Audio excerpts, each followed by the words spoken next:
move on to the next session now, which is how I manage it. And I invite Dr. Praveen Gupta to kindly chair the session and invite the first speaker as Dr. Rohit Bhatia, as Dr. Ravi is unable to join because of service exigency, so he won't be able to join us today.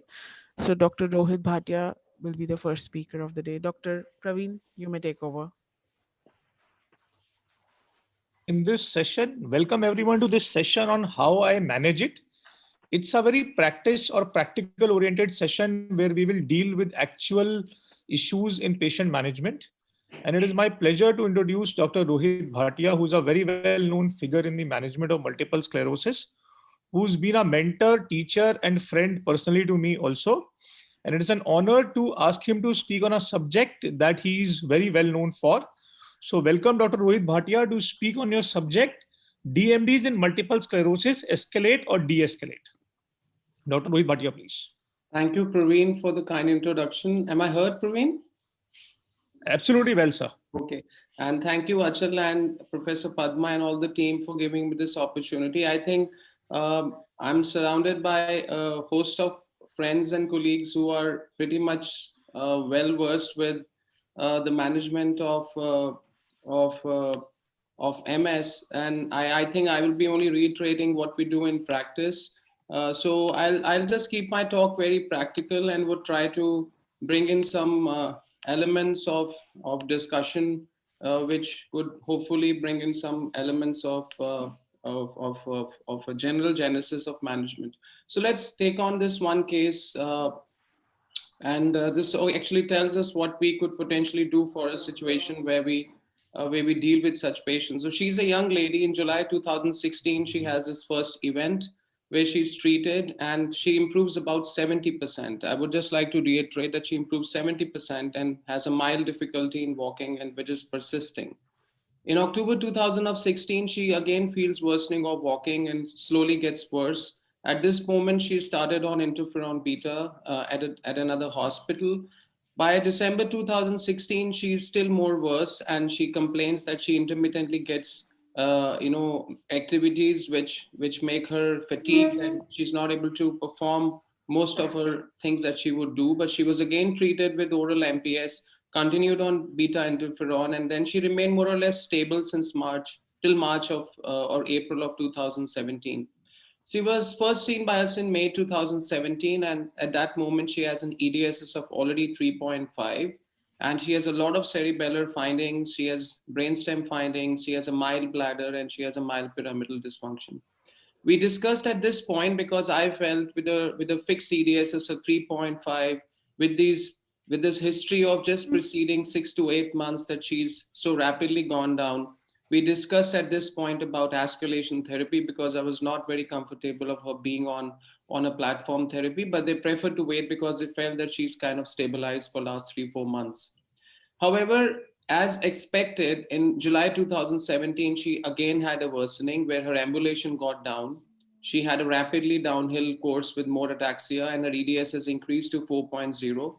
At this moment, she got herself treated with MPS from an outside hospital. She improved, and then she came back to us. We checked for her JCV sero status, had a long chat with the family, and they opted for natalizumab. So she escalated to natalizumab here.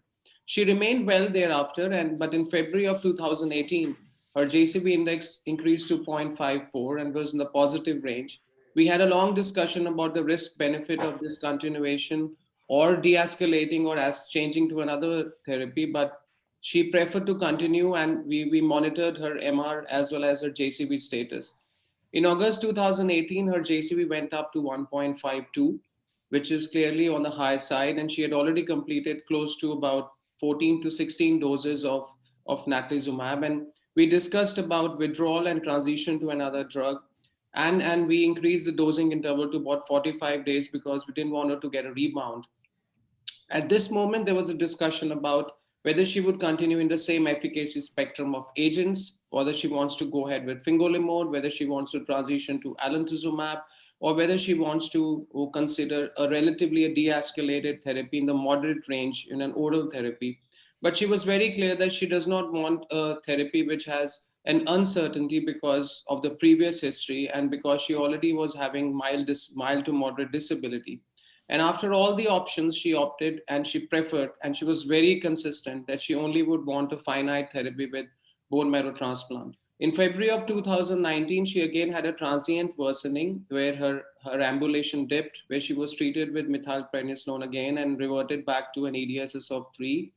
In April of 2019, she underwent a hematopoietic stem cell autologous transplant at All India Institute, and she's currently stable with an EDSS of 3.0. So this is the transition of this lady across the spectrum of her disease profile just over a period of about 2 years. So we come across such people where we learn and we have the challenge that whether the DMD efficacy spectrum and versus its suboptimal control in practice, and how do we really decide about it?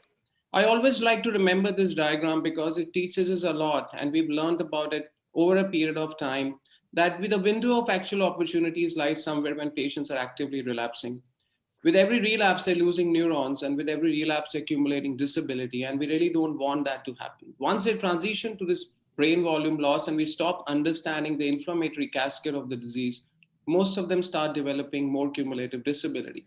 And not to forget that the no evidence of disease activity, which started with a simple principle of disability, no MRI and no relapse, went on to include some component of no brain volume, which is the NEDA4. Although it is very practically difficult to achieve all of this because we're not doing MRIs every day or every month. But so we just have an overall estimates on an annual basis or 6 monthly basis in some people. But we've also gone on to think of NEDA5, where we want to now use biomarkers like neurofilament protein, and we want to include disability, MRI activity, inflammatory markers, no brain volume, and no relapse. So a conglomeration of all these into NEDA5 may be not practical to achieve, but we always should target that we somehow could reach at a point in decision making as far as therapy is concerned. So when I make a decision or I'm talking to people, I bring in this whole concept of the burden of the disease and the burden of the therapy. At this moment, people want to sometimes opt for therapies, even though they are more burdened because they want to look at more efficacy. But there are people who decide somewhere in between where they are concerned about convenience, monitoring, tolerability, and cost as well. The modified Rio score, which came a few years ago, does help sometimes, but all these scores need to be used principally individualized. And it's not that every score will fit best for every patient. So if you have a score of 0, which means you just have less than or equal to 5 new T2 lesions and no relapses, most of us may not be comfortable thinking that if we have almost like 4 to 5 new lesions in MRIs coming up, are we really comfortable in keeping these patients on the same treatment? So similarly, as the score increases, all it shows is that if you have a clinical disease activity and you have an MRI activity, this is not a great thing to happen. And that's something which was learned from a pooled data set of 1,280 patients from the Magnum centers, which was published by Sormani. This is a very good paper where they actually divided these people into a data set where they could actually score them in a way that if you have a score 0, which means you have no relapses and 0 to 2 new T2 lesions in the ensuing 1 year, it could give you a 3-year predictability that how you would do. Then score 1 was 0 relapses and 3 new T2 lesions, or 1 relapse and 0 to 2 new T2 lesions. And same way score 2 was 2 plus relapses or 1 relapse and 3 new T2 lesions. Now, if you look at this Kaplan-Meier graph, it clearly tells you if you score 0, you tend to remain quite stable over a period of time, but you tend to have activity. It's not that you'll be activity free. But if you clearly have a score 2, then you are actually going to have a high disease activity in the forthcoming years. And it is probably a time that you need to make a change and change for better drug, which is more efficacious. Same was true for the EDSS score. So you can actually see that people who have new lesions on the imaging and they have at least 2 or more relapses, they are not great candidates for the same treatment, and they definitely need to be escalated. But if I make a decision, or if I have to make a decision today, I have this pyramid in front of me where I have efficacy and safety. In the platform agents, like we all know, interferon, glatiramer, azathioprine, teriflunomide, dimethyl fumarate, and some people include fingolimod as INVIN in the first line. So if you have a score 0, for example, you have no relapse, but a patient comes to you with an MRI showing maybe one new lesion, I'm not certain that I'm going to change this patient's treatment because patient is clinically doing well, although I'm getting an indirect evidence that it's some disease activity. So I may like to focus on many other components like compliance, making sure there is no drug interaction, and making sure that patient is tolerating the drug and is not missing the drugs intermittently.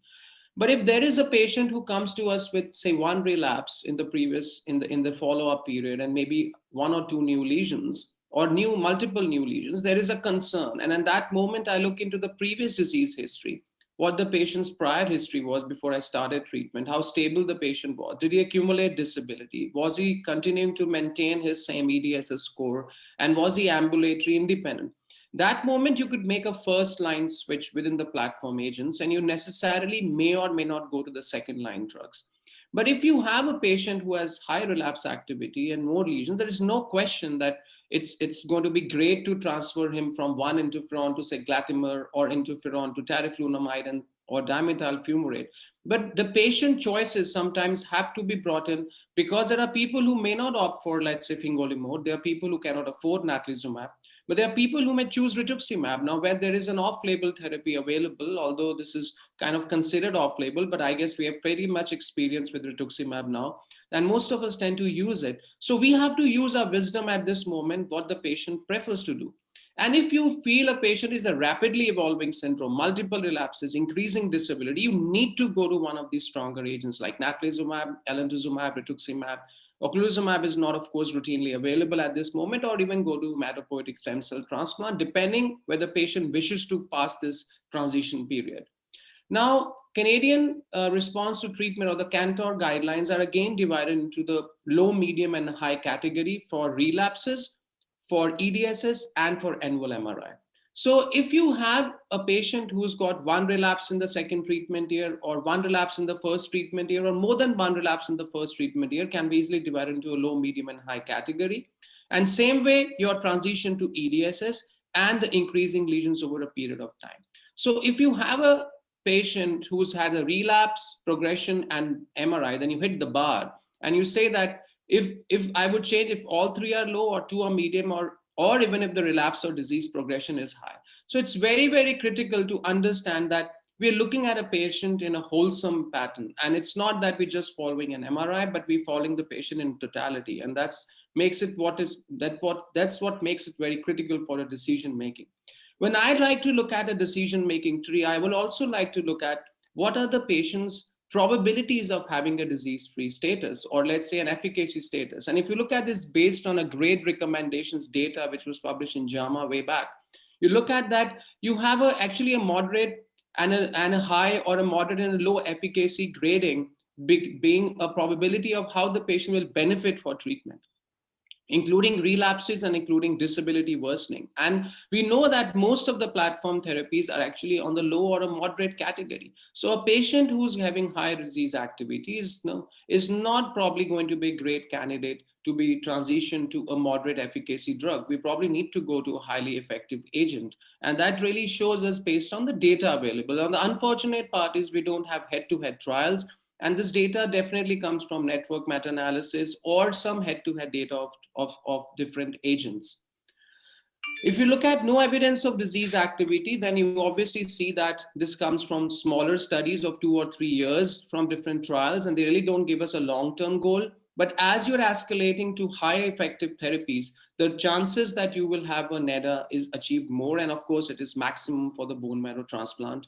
And of course, significant for alemtuzumab, cladribine, ocrelizumab, natalizumab, and fingolimod. So if you look at this graph diagram, and if you look at this status, then we always start with this first line in most of our patients. We go up the ladder, and the ladder going up could be the choice what you want to make. You want to go to fingolimod, natalizumab, or rituximab. And in sometimes we have also tried to use mitoxantrone. I think the use of that is pretty much gone down because of availability, and because we are not certain on the long-term consequences and what we will do beyond a year and a half or two when the mitoxantrone is used. Same way true is here alemtuzumab, and then you go up and up the ladder. And now each point of decision making, I would use what are the patient's preferences, what are the patient's concerns, what are the comorbidities, what the patient had prior. Is the patient significantly immunocompromised? Does he have any other comorbidity? Can he afford this medication? Would he be compliant? Would he monitor? Where does he stay? All this needs to be brought in, and we can somehow manage to get around these things with the available agents now in our country, and make a probable decision on the choice of the second line drug. At the same time, there are some concepts of chronic maintenance therapies and the pulse therapies. Now, in the pulse therapies, if you have a very aggressive or a very refractory or a malignant MS, where the patient is coming with multiple relapses within 1 year, accumulating disability, I can also choose directly on the ladder one of these drugs, like for example, fingolimod, rituximab, alemtuzumab, latalizumab, or if a person is preferring a pulse therapy. I mean, personally speaking, I have very poor experience of using alemtuzumab. I really can't comment whether that should go on the first line, but I guess that is a drug which is kept more of reserve because of its potential concerns and side effect profile. So one can go with one of these drugs. The problem happens if the patient is JCV positive or affordability is an issue. Then we have options of rituximab, and we had previously some options of mitoxantrone, which is kind of not much used anymore. So we can make those decisions and choose depending on what level of the patient's severity of the disease is. And at this moment, it is very critical to enumerate that follow-up of these patients is extremely, extremely critical. It's not necessary that we always have to use this finite kind of therapies. We can always use the chronic maintenance therapies as well. Now, in a treatment algorithm which was published by NHS way back, they also have the same preferences of the therapy, but they've also noted alemtuzumab or ocrelizumab within the significant profile of the patients. And they come on to say that alemtuzumab is an option, but we have to seriously consider the risk benefit by the treating physician because of the burden of monitoring. So if you have a disease activity on the first line, most of the recommendations remain the same. And I think all of that is what we do in practice. But if you have a very rapidly evolving severe form of MS with accumulating disability, I think going up the ladder directly is what makes sense, and that's what is recommended even in the international guidelines. Now, there have been many drugs, and we have changed our landscape of management. Interestingly, this was a data which came up from the large cohort from the West. And if you look at, they compared between 2011 and 2018, the landscape of the use of the agents. And if you really see the use of the agents, of course, the use of dimethyl fumarate has gone up, the use of natalizumab has gone up, and use of rituximab has spiked because, I guess, of its availability, because of its interval of dosing is convenient, and probably because the data supports that there is potentially some role of rituximab for sure in patients of MS, and they tend to do better. And we have some Indian data published recently from Bangalore as well, where they showed that the rituximab led to stability and disease stability, as well as reduced disease progression. So if we have a choice of an agent which is locally available and we can make relative choices, I think that will depend on individual choices. Last couple of my slides, this is another lady where in 2012, she started on interferon. 2014, she had a breakthrough disease with increased relapses, was JCV negative, EDSS of 3. We started her on natalizumab. Way back in 2017, she became JCV positive.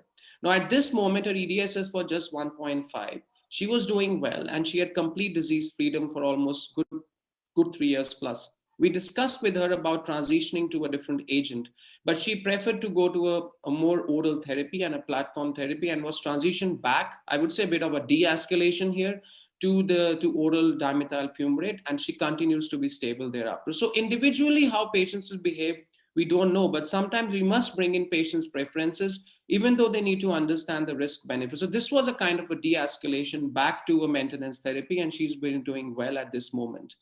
So you could make a lateral switch, which means first trial agent. You could escalate to a higher agent, which could be a temporary switch, like we did in the second patient we showed, with a period of exposure, and then bring down to the first agent. But I guess this is a very difficult scenario, and And sometimes we are very concerned of de-escalating people because they've already been escalated because of a higher disease activity, and permanent switches where we maintain these people on an escalated therapy. So this is my last slide. So if you have a patient with an initial choice of therapy you made based on the start of the disease, whether it was a CIS and McDonald's criteria fitting MS, or whether it was an early RRMS and patient has come to you, you decided on a therapy. You may decide on oral, you may decide on injectable, depends on patient's choice, side effects, cost, everything into the whole scenario. And you have an aggressive MS where you have a patient who can afford and is a JCV negative, then you can go to natalizumab. If you think that patient's affordability is an issue, then you can consider oral fingolimod, and of course, availability of rituximab. And in some people have tended to prefer ocrelizumab as well. Now, this all, if there is a suboptimal effect, which means you're following some guideline or you're following your own clinical equipoise with a suboptimal effect, you can either make a lateral switch if it's just a very minimal disease activity or tolerability issue. But I take into consideration relapse frequency, I take into consideration severity, the recovery from the previous relapses, what the patient's EDSS is, disability, what is the patient preference and patient comorbidities, and make a choice whether I want to go to which therapy and if I want to escalate. Then escalation, of course, we have availability of the drugs. I'm not someone who's very keen on directly going to alemtuzumab till it's a highly, highly aggressive MS. I would rather choose natalizumab, rituximab, or maybe fingolimod in our circumstances. Or if a patient has taken a primary drug like interferon and he wants to transition to an oral, but he's not comfortable with taking a more aggressive option, and we feel that the disease is still not that aggressive, we can even transition him to dimethyl fumarate. So the choice could be somewhere lying in between. If you have a suboptimal effect with these agents, of course, then there is a problem, because what choices do you have? Let's say a patient was already started on natalizumab and he's become JCV positive, or natalizumab is not causing disease activity control. Then you have options of alemtuzumab. You may try rituximab, but I'm not sure whether changing from natalizumab to rituximab because of poor efficacy may help, or changing to natalizumab to rituximab because of JCV positivity. We do have a data to support that. Yes, patients can continue to stabilize, but choices can be made depending on the availability. And of course, if you have someone who's extremely aggressive and failed even the second and third line or second line of therapies, then there is a potential possibility that patient could be considered for AHSCT. So these are the transitioning goals, and individual choices could jump from one point to the other depending on how and where we are placed in patient's management. Thank you very much, Praveen. And that's my last point to make, that if your point here and you're going back the scale here, like you want to de-escalate because patient has taken almost 4 years or 5 years of natalizumab, continues to be JCV negative, we have transitioned to doses one in 60 days or once in 45 days, then you can sometimes reconsider looking at what was the preceding disease severity, EDSS at current disability, age of the patients, risk estimates, affordability and availability. And of course, you can de-escalate back to a chronic maintenance, which hopefully would have the same efficacy if we assume that the disease has been well controlled. So that's my last point, and I'm happy for taking any questions, Praveen. Thank you, Dr. Rohit, for such a lucid talk and simplifying the landscape of the drugs with multiple sclerosis, because there are too many choices, too many questions on efficacy and side effects. If any of the participants have any questions, any delegates have any questions for Dr. Rohit, please. So I have two questions for you. One question is, what is the role for interferon in the current scenario? Do you find a role for interferon still in the current scenario with availability of more efficacious drugs and oral drugs? Good question, Praveen. I think when we open up this whole Pandora of therapies to patients, we always, as most of us do, explain them the risk, benefit, the type, and the how you would have to take the medication. I think with the advent of the oral drugs and with the advent of the generic oral drugs, which are much cheaper as well, a lot of people are trying to opt for oral medications. Obviously, that is more convenient. They find it more comfortable. They don't want to get repeatedly pricked.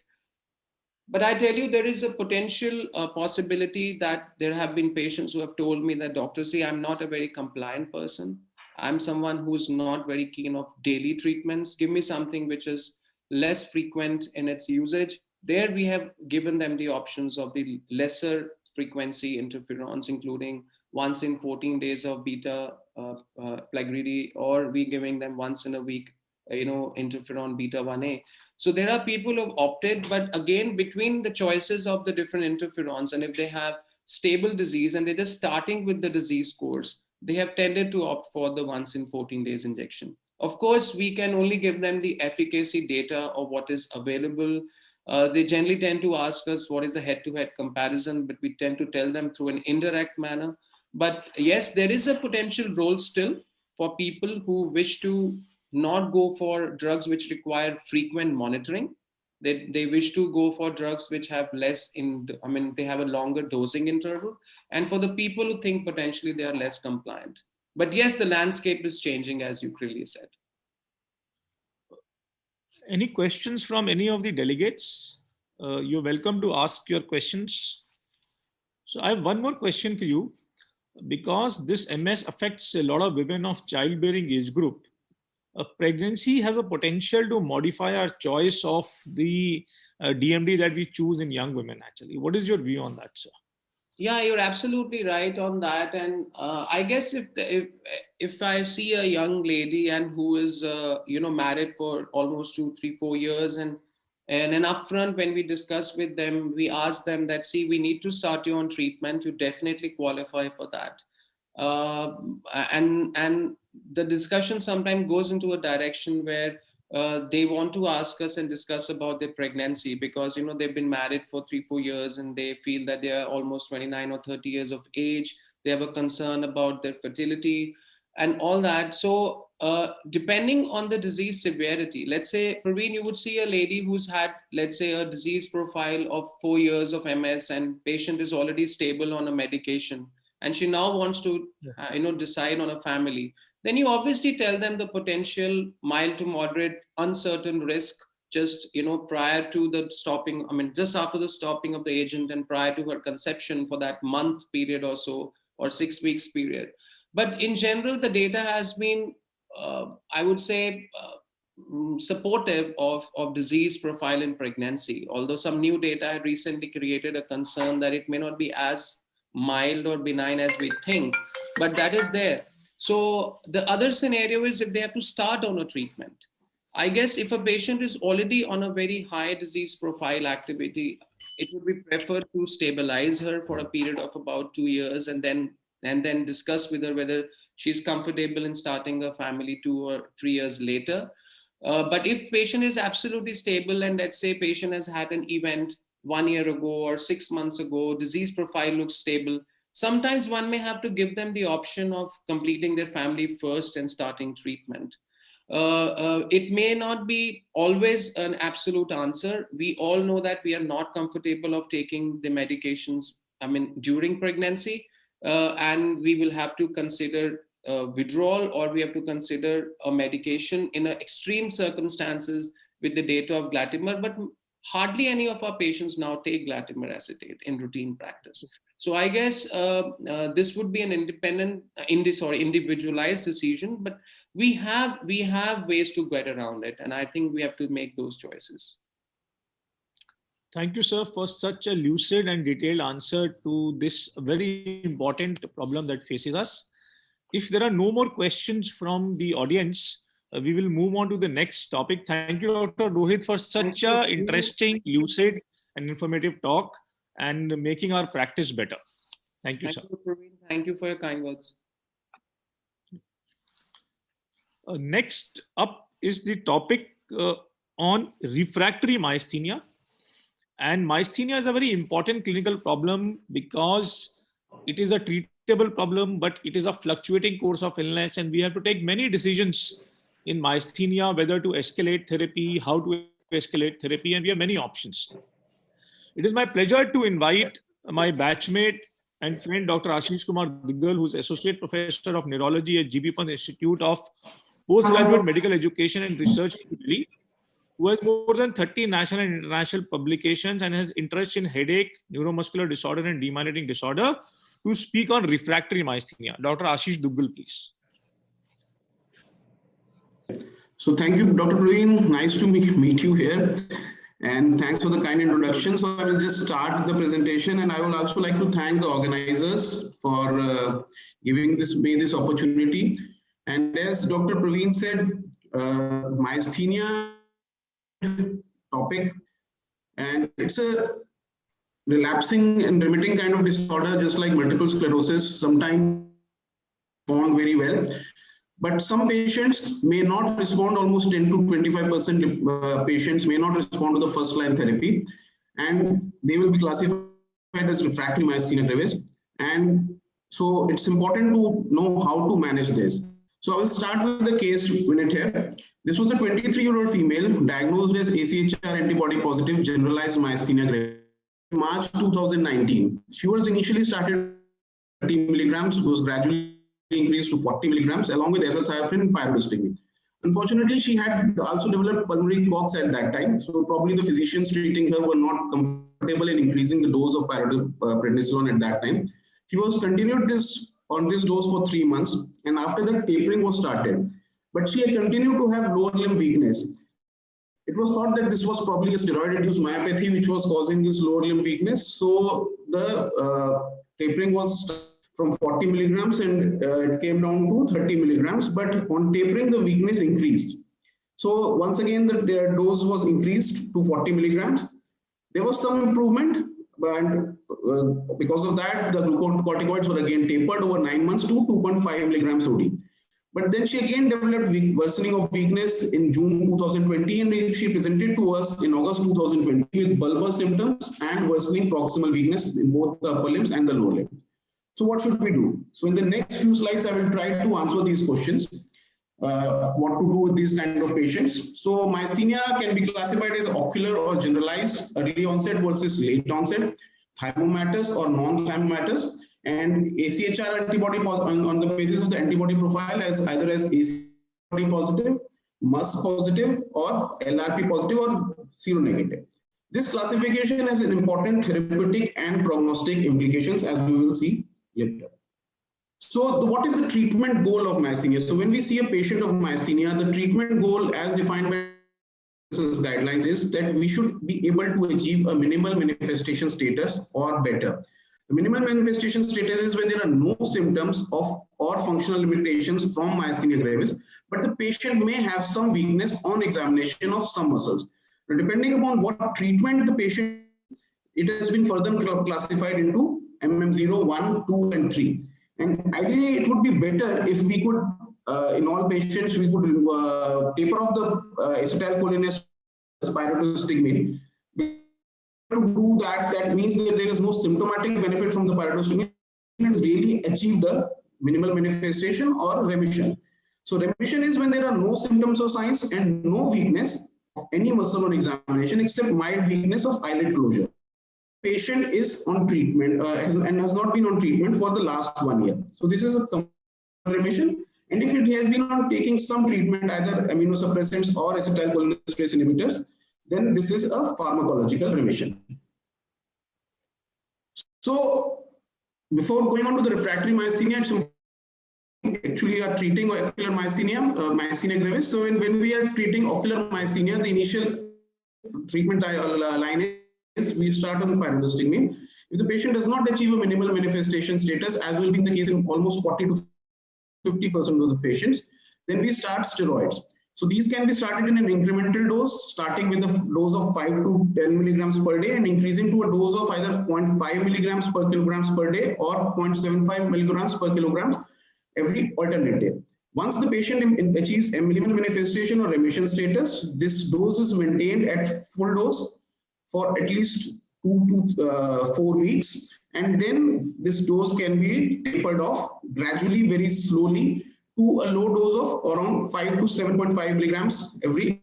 If there is no satisfactory response, patients may require other or there are adverse effects or contraindications to use of steroids. then they may require other immunosuppressants such as azathioprine,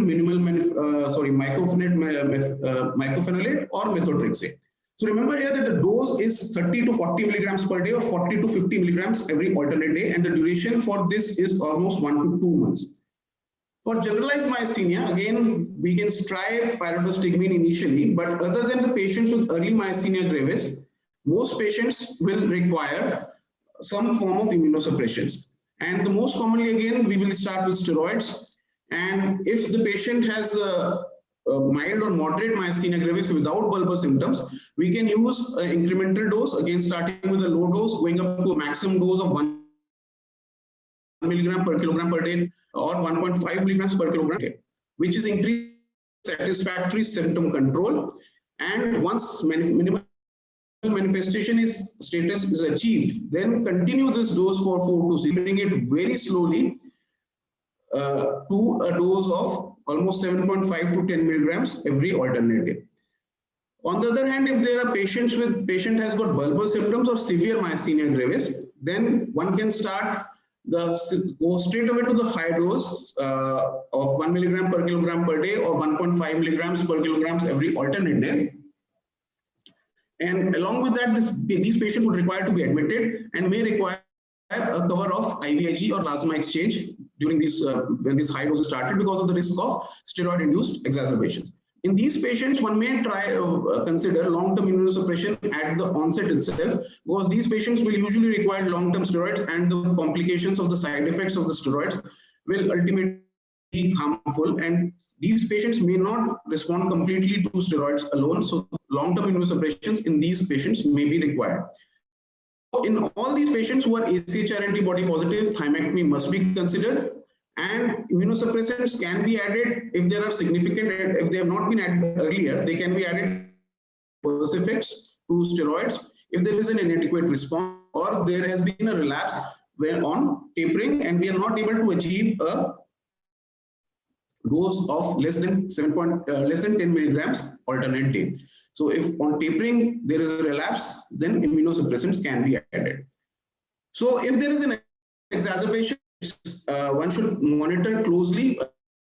In mild cases, rule out any potential factors such as metabolic disturbances, fever, or some use of drugs that can increase the dose of pyridostigmine and also increase or hold the dose of steroids. If there is no improvement after a few weeks, or if there is a severe exacerbation, these patients will require either a use of short immunomodulatory therapy like IVIG plus a significant increase in the dose of steroids to the original dose, that is around 1 milligram per kilogram per day or 1.5 milligrams per kilogram. So patients who do not respond properly to suppressants, they are classified as refractory myasthenia gravis, and different people have given different definitions of refractory myasthenia gravis. Of these, the international consensus guideline says that if the post-intervention status remains unchanged or worse, despite an adequate dose of glucocorticoids in adequate duration and at least 2 other immunosuppressants, again in adequate dose and adequate duration, and or there are persistent symptoms that limit their daily functioning, or there are persistent side effects of immunosuppressants that limit their daily functioning, then these patients are classified as refractory myasthenia gravis. Our other authors have used refractory myasthenia gravis if there has been poor response to steroids and at least only 1 other immunosuppressive agent. Additional criteria have been if the patients require very frequent plasma exchange or IVIG, that is more than 4 per year, or they develop frequent myasthenic crisis, that is more than 1 per year. So depending on what definitions we use, almost 10 to 25% myasthenia gravis will be classified as refractory myasthenia gravis. So what are the predictors for refractory myasthenia gravis? It has been seen by Su et al. And Buggy et al. That younger age at onset, females presence of and MuSK antibody, these are the predictors for refractory myasthenia gravis. Particularly MuSK antibody, these patients respond poorly to pyridostigmine. They may respond to steroids, but the response to other immunosuppressants such as methotrexate, azathioprine, mycophenolate is relatively poor in these cases. So what are the pitfalls management of myasthenia gravis. First, we need to know that whether this patient really has a refractory, because there can be certain other factors which could be responsible for poor response to glucose first-line agents, can be misinterpreted as refractory myasthenia gravis. So first could be that this diagnosis initially was wrong. So that could be due to misinterpretation of RNS, or because of the patient does not have actually has autoimmune myasthenia gravis and is a congenital myasthenia. Particularly DOX7 and slow channel syndromes may present in adulthood. Then sometimes a low positive AChR antibodies are interpreted as being indicative of myasthenia, when actually it may be some other disorder. And most importantly, there is an unreasonable expectations of physicians in treatment of myasthenia gravis. Is the key. It will take months to control myasthenia gravis, even on high dose steroids and immunosuppressions. Some of the immunosuppressants will take a very long time to become active. So it has been seen that the mean response to benefit on glucocorticoids and immunosuppressants is 5 to 6 months, but some of the patients who are a bit refractory may take 9 to 12 months. So early tapering and will obviously lead to poor results. And another most important point is that often the dose of glucocorticoids used is incorrect. The dose used is low, and as we saw in that patient which I presented the case unit which I showed earlier, the dose was only 40 milligrams per day. She had generalized myasthenia gravis, and her weight was around 60 milligrams. So she required at least 60 milligrams of prednisolone per day. And low dose, if we do not get to the target dose of 0.5 milligrams per kilogram per day in ocular myasthenia gravis, per kilogram per day in generalized myasthenia gravis, then we will not be able to achieve minimal manifestation status or remission, and that will again lead to poor results and cause refractoriness. And again, another thing is reducing the dose early. So the high dose should be maintained at least until minimal manifestation status is achieved. According to the British guidelines, one should also try to taper and stop the acetylcholinesterase inhibitors, because if we do not taper off the acetylcholinesterase inhibitor, we cannot be very sure that the patient has actually achieved a remission. But this may not always be achievable, and so we should at least try to reduce the dose of pyridostigmine to at least a low dose of less than 120 milligrams per day. So another reason is that inappropriate dose and expectation of the immunosuppressants. So one should realize that almost all immunosuppressants will take some time. Most commonly used immunosuppressant is azathioprine, where it was proved to be effective in 1-RCT and several other open label studies. So it will take at least 2 to 10 months of dosage for an initial response, and up to 24 months for maximum benefit. So we cannot say that azathioprine has failed before a period of at least 12 months. Azathioprine, an adequate dose of 2.5 to 3 grams per day. Cyclosporine and tacrolimus have a relatively rapid onset of action, so they may become effective in almost 1 to 3 months. But otherwise, almost all drugs will require at least 6 to 12 months of therapy before we can say that these are actually not effective. And another thing which often is misinterpreted is persistent symptomology of non-specific complaints of fatigue, which are felt by the physician treating being symptoms of myasthenia. So one has to clearly document any weakness, or just the patient is just complaining of fatigue. Finally, sustained high doses of steroids may cause fatigue, muscle discomfort, and steroid myopathy. So one should be, although we require a high dose of steroid for a relatively long period, but careful monitoring should be done so that we do not overdo it. Tapering also, particularly when we are removing pyridostigmine, some patients may complain of fatigue because of a loss of non-specific stimulator. They should be told about this, that pyridostigmine is mainly a symptomatic therapy, and its usual benefit is in the early part of the disease. Later on, the benefit of pyridostigmine is very less. So if we talk to the patient, it will be easier to taper off pyridostigmine. And finally, one can use scales such as MGAD, myasthenia gravis ADL, or myasthenia gravis composite for following symptomatology while tapering rather than relying on non-steroids. So if we found that the dose of steroids was adequate, duration was adequate, the diagnosis is correct, and the myasthenia is really truly refractory. So the first step I believe is if the patient has not undergone thymectomy, then the patient should undergo thymectomy. This is being shown by the recent trial, MGTX trial, that thymectomy gives better quantitative myasthenia gravis score. The dose of glucocorticoids was low, less patients present, there was less myasthenic exacerbations, and more patients were able to achieve the myasthenic minimal manifestation status. So all patients who are less than 50 years with AChR antibody positive or are double zero negative should undergo thymectomy once they are within the first 5 years, because this will help in better control, reducing the dose of steroids and as well as immunosuppressants. Patients with disabling ocular myasthenia who do give a satisfactory response to the steroids and immunosuppressants can also be considered for ocular for thymectomy. Controversial, and many will not go for thymectomy if the symptoms are truly just ocular. Then the other option is rituximab, which has come up in a big way, just like in multiple sclerosis. And various systematic reviews have found rituximab is very useful in achieving minimal manifestation status, especially in MuSK myasthenia gravis patients.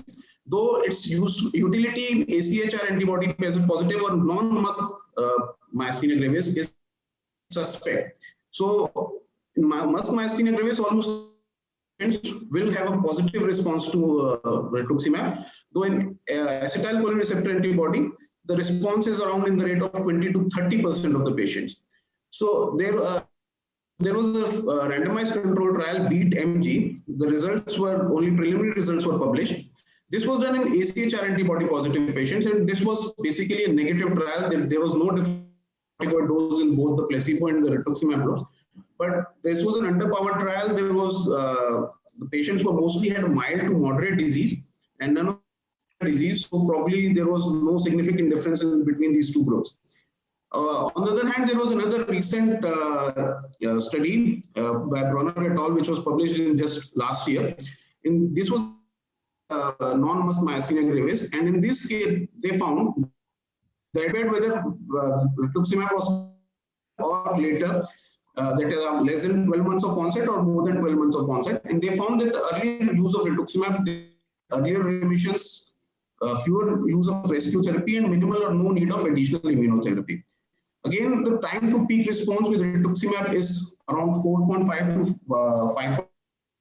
This will also take some time to achieve a remission or minimal manifestation status. So in MuSK myasthenia gravis, now rituximab is emerging as a first-line agent with early use, especially if there is a poor response. On the other hand, in AChR antibody myasthenia or double seronegative myasthenia, it is used mainly as a second-line agent.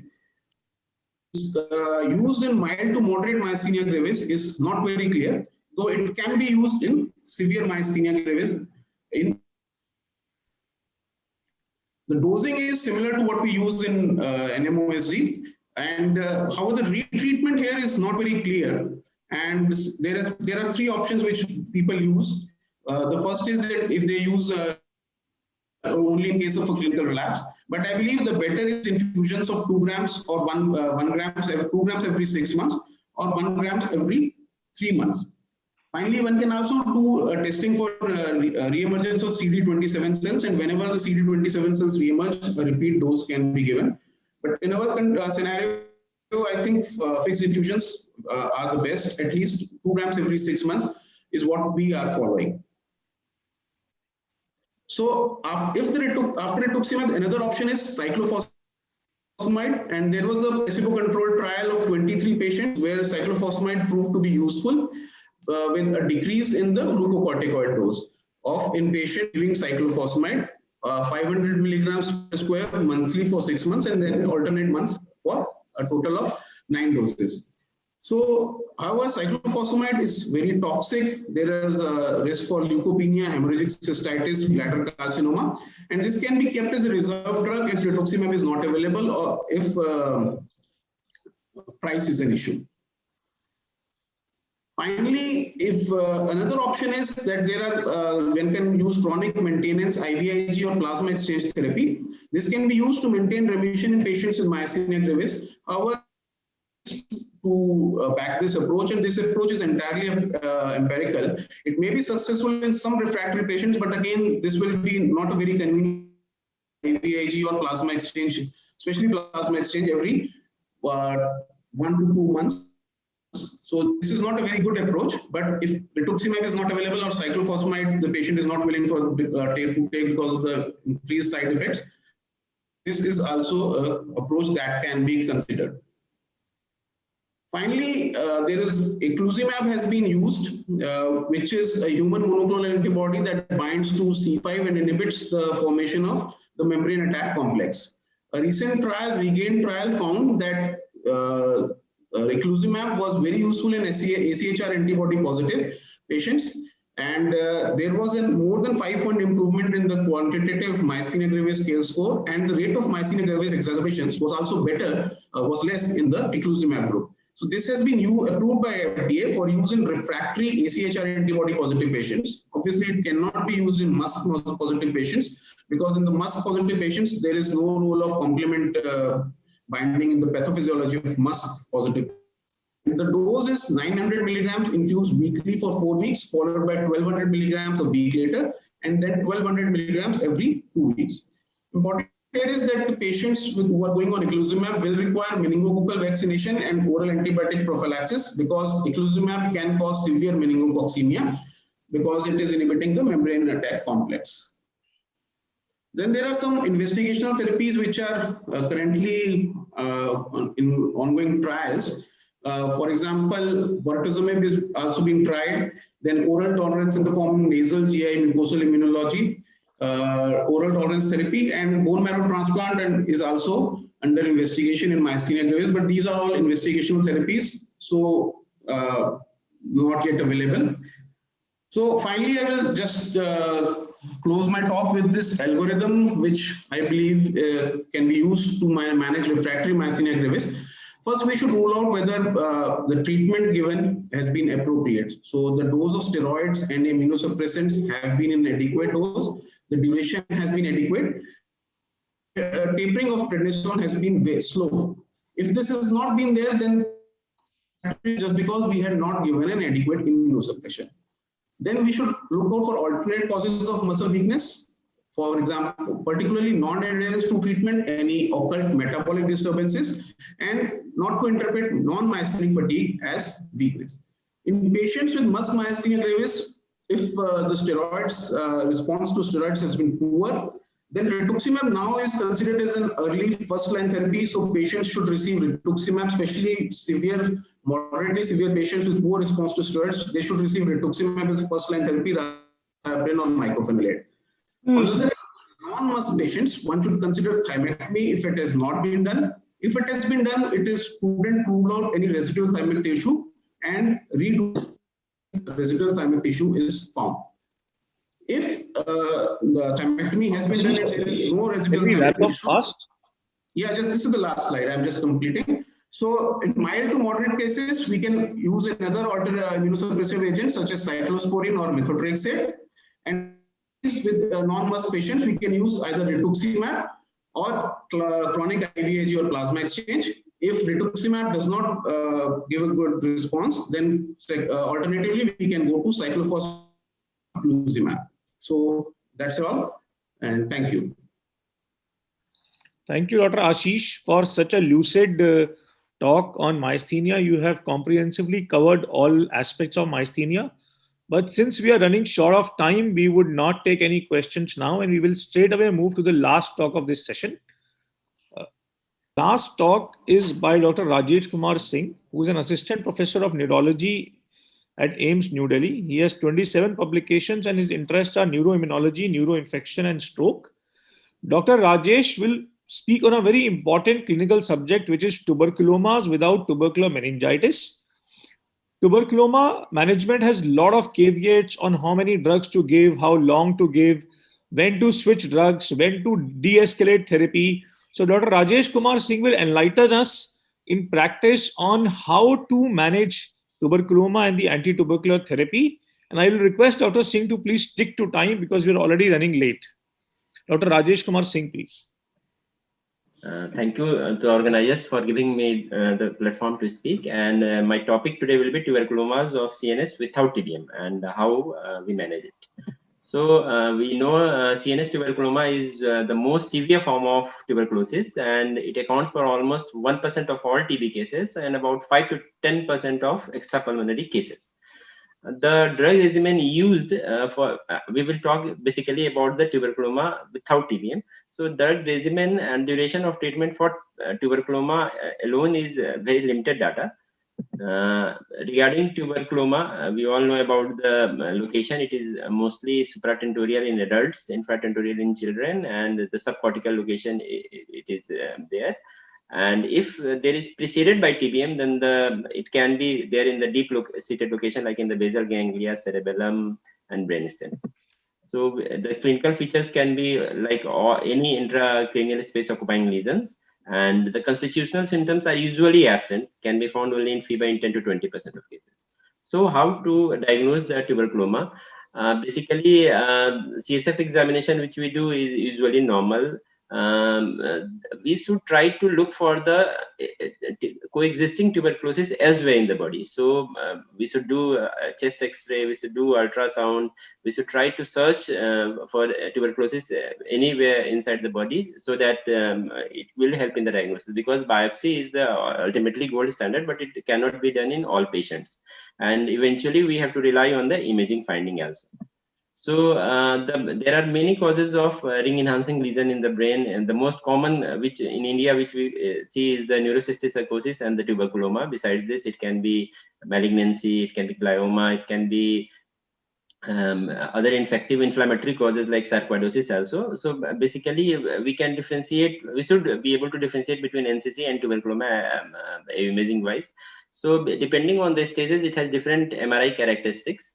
For tuberculoma, it is basically divided into two stages: non-caseating and caseating. Caseating liquid is very rare, so we basically will divide into non-caseating and caseating solid. So what the imaging characteristic which is very characteristic about tuberculoma is the T2, it will be hypo-intense with hyper-intense rim. It will be in the case of caseating tuberculoma, which will not be in the case of at least in the two stages, vesicular stages and colloid vesicular stages of NCC. So we should try to look for the T2 hypo in the case of tuberculoma, which will favor our diagnosis. So this is a case of this is the MRI, and this is the T1 images, which we can see it is the ring enhancing lesion, T1 hypo to iso, and T2 it is iso hypo. So this, if this T2 lesion is hypo, this will suggest to be a case of tuberculoma. And it is a similar case which is showing the ring enhancing lesion, and this T2 is hyper. So basically it is a tubercular abscess. We need other further investigation like further imaging characteristic like diffusion weighted, which will be, there will be restriction on this to characterize it that it is a tubercular abscess.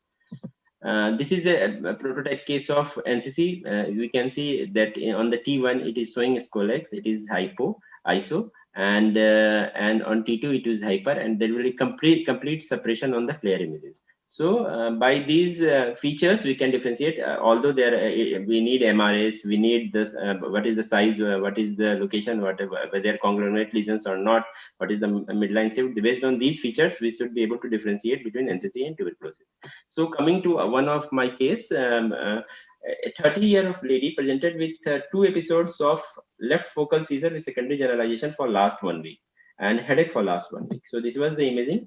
T1 is showing ring enhancing lesion, and T2 is showing hypo core. So this is the coronal section. This is showing edema. So basically T2 we find it the core to be hypo. So at least it is not favoring NCC. It is favoring tuberculoma. So patient was started on ATT, 2 drugs, rifampicin, isoniazid, and pyrazinamide, and ethambutol. She received it from outside and switched over after 3 months to rifampicin and isoniazid. After 6 months, she complained of headache, increase in the headache. So imaging was repeated outside, and it is showing there is a increase in the edema. The lesions have not regressed, at least they have increased, seem to have increased, and we can see edema on the T2 also. So what could be the reason in this setting? So is it a paradoxical response because patient is receiving regular ATT and whether it is a MDR tuberculosis and whether the diagnosis of tuberculoma is in doubt because biopsy has not been done. Only based on the MRI findings we have considered to be as tuberculoma.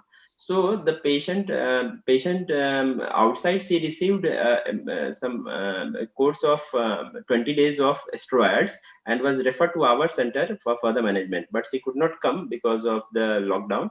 And when she come after 2 months, 2.5 months, we just seeing the MRI, we just order another MRI before deciding the plan whether to go for biopsy. But what we see that the lesions have the edema has regressed, the lesion also seem to be have regressed, and very much improvement, radiological improvement was there.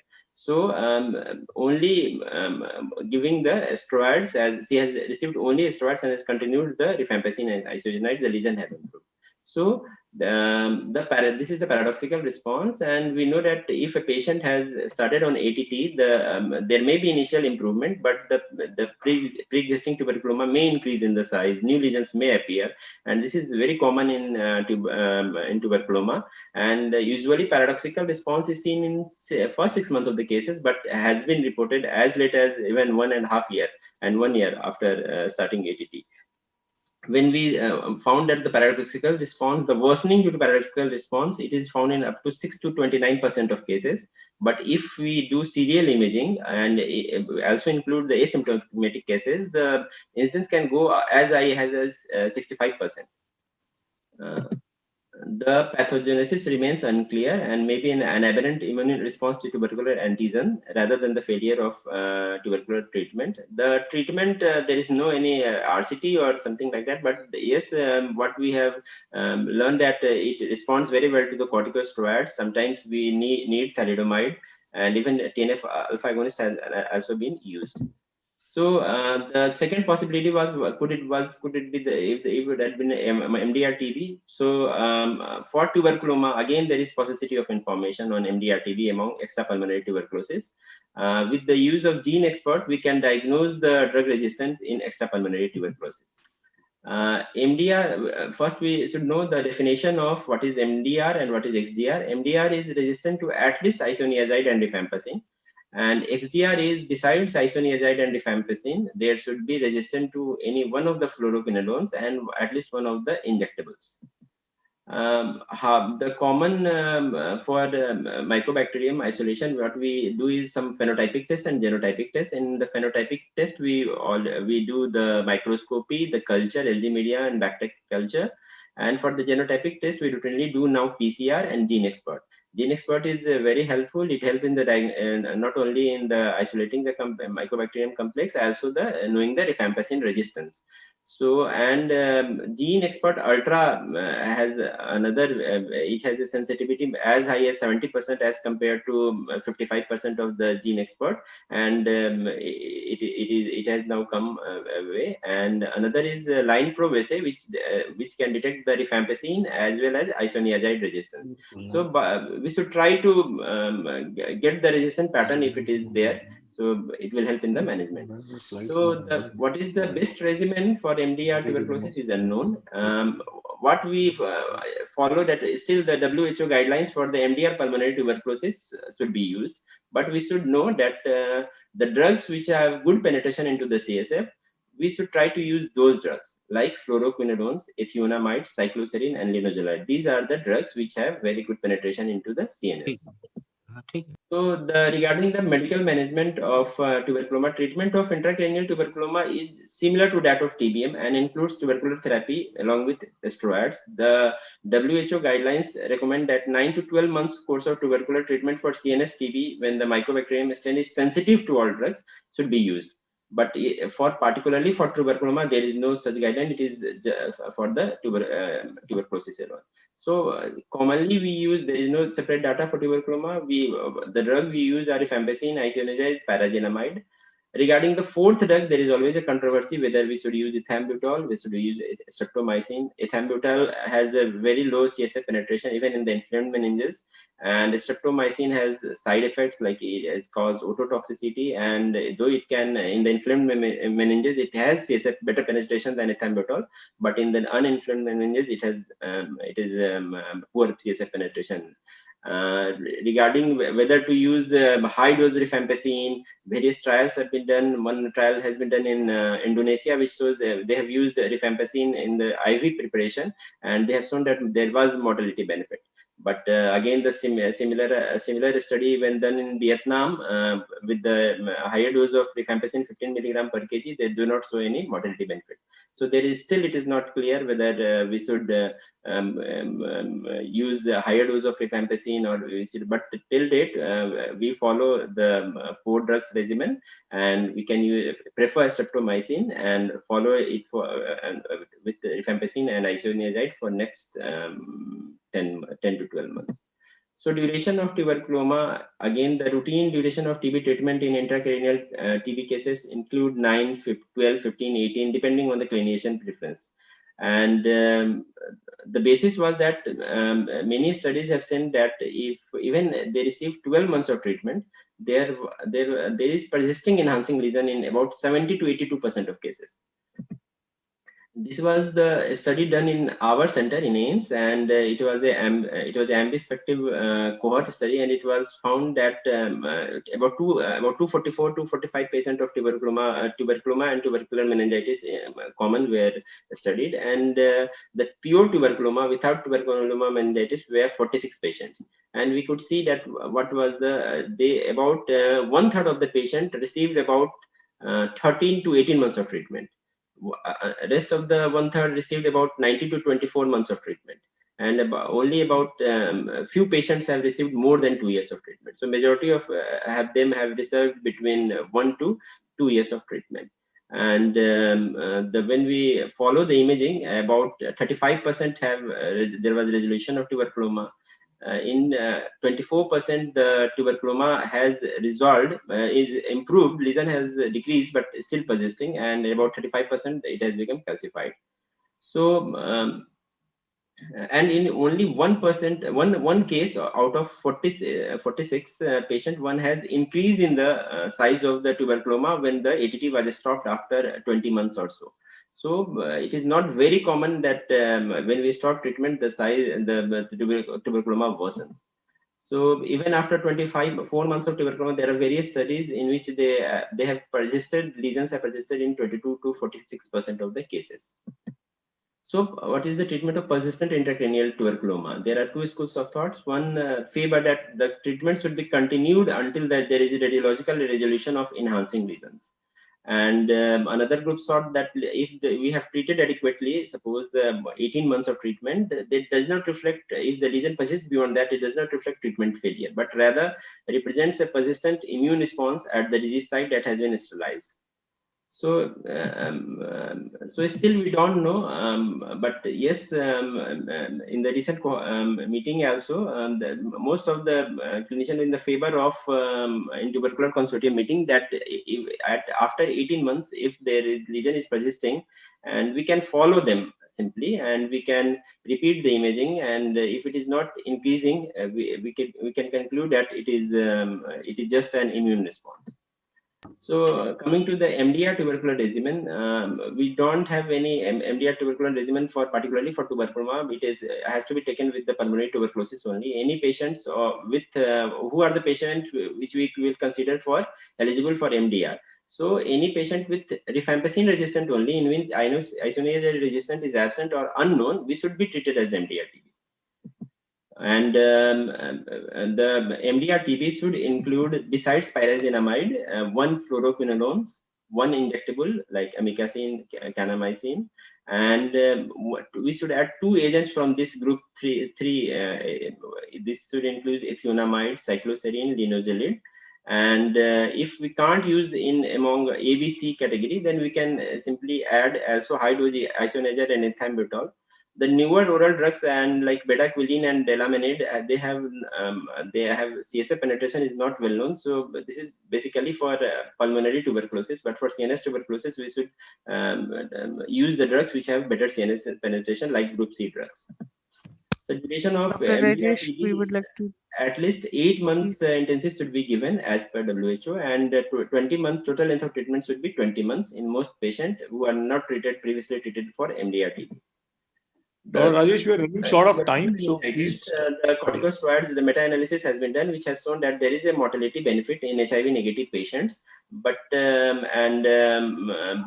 tuberculoma there has no such study. There is limited data, but yes, corticosteroid therapy we should use when there is significant perilesional edema, which can cause symptoms, and in the cases of paradoxical enlargement. The role of surgery, one is the biopsy, one is the resection of the lesion. The biopsy could be done at the outset when there is diagnostic dilemma, or even for the persistent or paradoxical growth of a presumed tuberculoma despite medical treatment if it is growing, and resection of the lesion when there is a symptomatic or life-threatening mass effect or hydrocephalus, and to treat medically refractory seizures. So what is needed? There is RCT. There is no RCT available for the intracranial tuberculoma regarding what is the duration of treatment and what is the choice of regimen. Still, we go as for the tubercular meningitis and tubercular abscess and larger tuberculoma. They usually, what has been found in various studies, that they larger. So Rajesh, we will have to conclude because we're running short of time, sir. Okay, sir. So take home message. This is my last slide, sir. So lesional persistence beyond 18 months might not reflect treatment failure, but may represent a persistent immune response.